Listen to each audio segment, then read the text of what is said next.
TV7 Israel News is made possible thanks to your generous donation.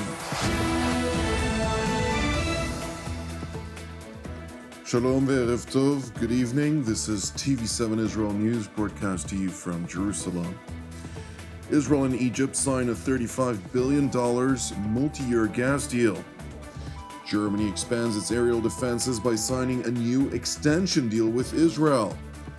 Australian Prime Minister Anthony Albanese vows to fight anti-Semitism. Jerusalem and Cairo have ratified a deal of about 112 billion shekels, equal to roughly 35 billion US dollars, or slightly under 29 billion euros, for the export of Israeli gas to Egypt.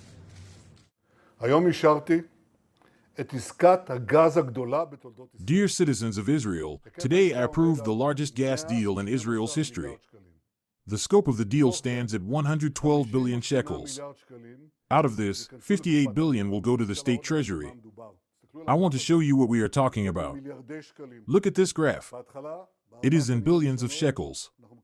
Initially, in the first 4 years, we will receive about $500 million shekels for the state treasury.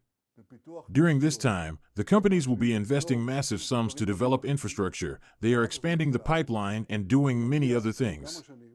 Afterward, it begins to rise, and within a few years, it reaches 6 billion shekels every year for the state treasury. This money will strengthen education, health, infrastructure, security, and the future of coming generations. This deal with the American company Chevron involves Israeli partners, and they will supply gas to Egypt. I approved the deal after ensuring our security interests and other vital interests, which I will not detail here in full. It's important to know that the state of Israel is expected to make roughly half of the deal's amount, while the multinational American corporation Chevron, which holds a significant stake in the offshore Leviathan gas field and operates it, is due to make substantive corporate profits. Therefore, American pressure was applied on Israel to approve the deal over the past several months. Nevertheless, Israeli Energy Minister Eli Cohen stressed that Prime Minister Benjamin Netanyahu stood his ground in preserving Israel's national security interests.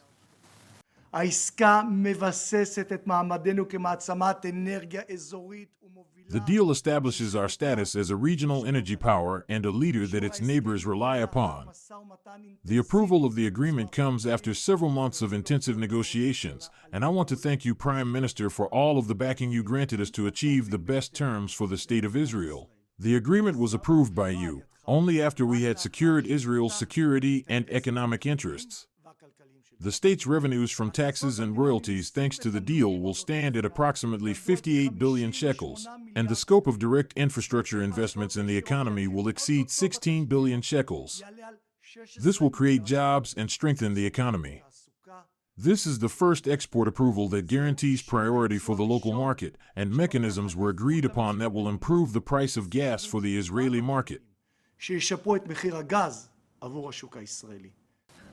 Minister Cohen further highlighted that additional multinational energy corporations have recently entered into Israel's market in light of the significant offshore gas finds in recent years and prospects for additional fields within Israel's exclusive economic zone alongside the infrastructure that will be built to further advance exports from Israel through Egypt into Europe. We will continue to work toward bringing in additional local and international companies to invest in Israel, and only in the last year British Petroleum and Azerbaijan Sokar entered the Israeli market, in order to increase reserves for the local market and for export. While the energy deal with Egypt will indirectly improve energy connectivity with European markets and, as such, will bolster Europe's energy security, a separate, no less significant deal was signed today that will directly bolster Europe's overall security. The German Bundestag has approved an expansion of the Arrow 3 air defense system contract with Israel, valued at approximately 3.1 billion US dollars or 2.64 billion euros, which will complement the initial purchase agreement signed by Israel and Germany approximately 2 years ago. As part of the contract expansion, the Israeli and German defense ministries have agreed to significantly increase the production rate of Arrow 3 interceptors and launchers to be supplied to Germany, substantially enhancing its air and missile defense capabilities. It is important to highlight that the Arrow 3 system is regarded as a cornerstone of Israel's multi-layered defense architecture that successfully protected Israeli citizens and strategic installations from hundreds of Iranian ballistic missiles that were launched at Israel over the past 2 years.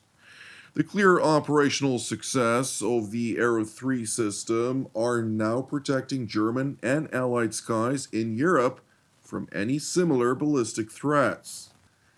Now, in other news, Israel's police northern precinct, in close cooperation with the ISA, or Shin Bet, have concluded an investigation that resulted in the successful arrest of more than one suspected terror operative who had pledged allegiance to the Islamic State.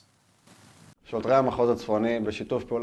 Northern Police Precinct, in cooperation with the ISA, operate to locate, apprehend, and prosecute suspects that operate against the state in the territory of the State of Israel. In recent weeks, after gaining indications of a Dabiriya resident who had pledged allegiance to Islamic State, Daesh, he was apprehended. During a joint Israel police and ISA interrogation, it was revealed that the suspect had indeed pledged allegiance to Islamic State and was engaged in planning a terror attack in its name. As part of the investigation, it was revealed that the suspect, in collaboration with others, was also planning to take action against IDF soldiers and to leave the State of Israel for the purpose of undergoing training for the purpose of perpetrating acts of terrorism.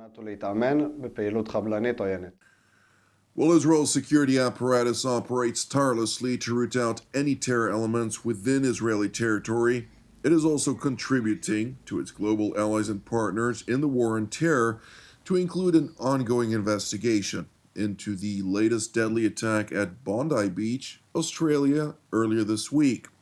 It has been revealed since that the two terrorists recently returned from a trip to the Philippines, where they had reportedly maintained close contact with Islamic State elements. And while intelligence agencies are pressing ahead in their investigation, survivors from the abhorrent terror attack on the Jewish community in Australia have called on the Albanese government to do more. My name's Arsen Ostrovsky and I'm a survivor. Those are 4 words I never thought I'd hear myself saying. Not in Australia, not in a million years. My daughters and my wife went to sit down to watch the beginning of the ceremony of the Hanukkah lighting, and I had just stepped aside to get some food when I heard screams and gunfire. I didn't know at first what it was. I thought it was maybe balloons. There were clowns, there were children. I understood very quickly that it was gunfire.